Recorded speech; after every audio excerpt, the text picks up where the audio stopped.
Hey, welcome. It's Brian, and this is Guitar Solo Reactions, and today we've got Deep Purple, and we are doing the song Black Knight. This was live at Montreux in 1996.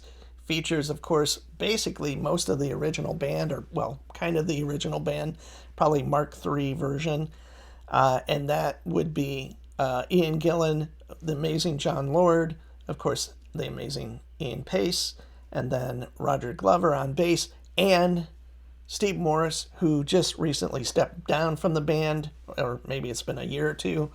And Steve was just on the Rick Beato show. It was really interesting to hear him talk about where he's at. I had noticed on a recent video of him playing that he was playing kind of very stiff-wristed. So I wondered if he had something going on. And in fact, he has had his wrist fused because he had arthritis so bad. And any of you that are fans of Steve's, you know, I've known about him since the Dregs, and when his first record came out as a solo act, the introduction, huge for me. There were Starlicks cassette tapes that I listened to and worked on, and not that I got even close to him, but I did really, really love Steve, and still do. I'm slowly kind of delving back into the dregs, and I thought it'd be fun to do this. So anyway, if you're a Deep Purple fan, thanks for joining me. If you're a Steve Morse fan, even better. Here we go.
That's a very Steve Morse kind of chord passage.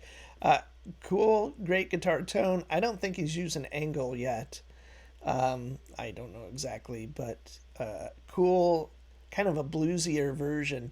I didn't know Black Knight was on In Rock. I kind of envisioned that being later with, which makes sense because Ian Gillan singing, kind of a later band with David Coverdale, which I love that version of the band as well. But I've always dug this song. So.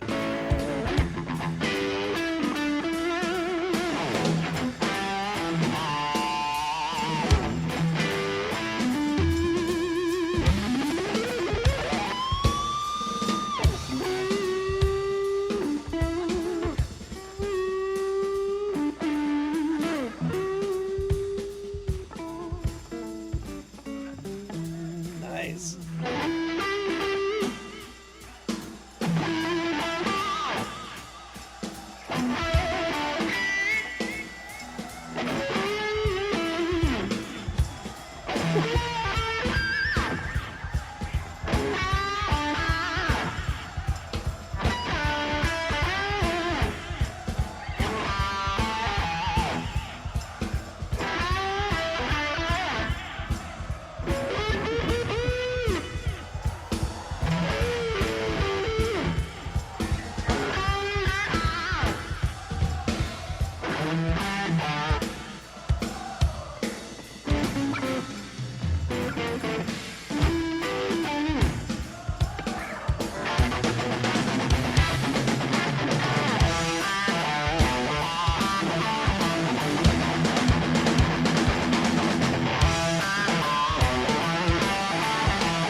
Great. I love that. I love Ian Gillan. I love that band. I think most fans of rock music always appreciated all the players in that version of the band for sure.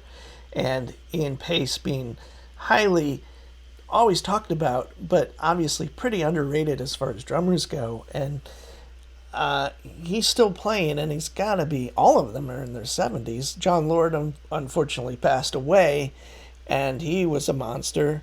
And the only time I've only saw two members of that band we just saw. Steve Morse joined in '94. I was looking it up while we were watching, and I saw the Steve Morse band during that introduction tour, or somewhere right around there. Maybe it was the next one.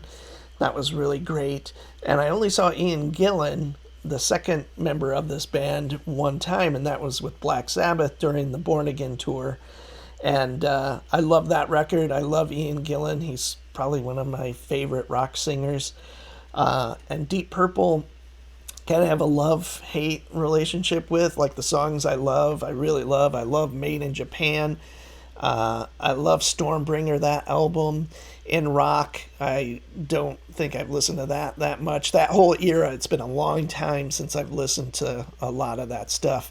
I actually, probably the last time I really listened to Deep Purple was when, what was the Knocking on Your Door or whatever that record was, and there was a couple of great songs on that. And that era was pretty incredible, and that's when Richie was still in the band. And there's obviously that great documentation of it. It was probably just a year or two before this that in '94 they were on tour for Battle Rages On, or that record, something like that. And they have this thing where Richie Blackmore's kind of throwing a fit. He's hiding behind his amps. He throws something at John Lord, and there's a great documentary about it as well, where John Lord was just like, that's kind of it. And then I think Richie walked out halfway through that, and I believe Joe Satriani did the rest of the tour, and then Steve Morse came in. If you know that, that'd be great to know. But anyway, I love Steve Morse. I love Deep Purple. Love the song. So thanks for watching. I'm Brian. Please come back.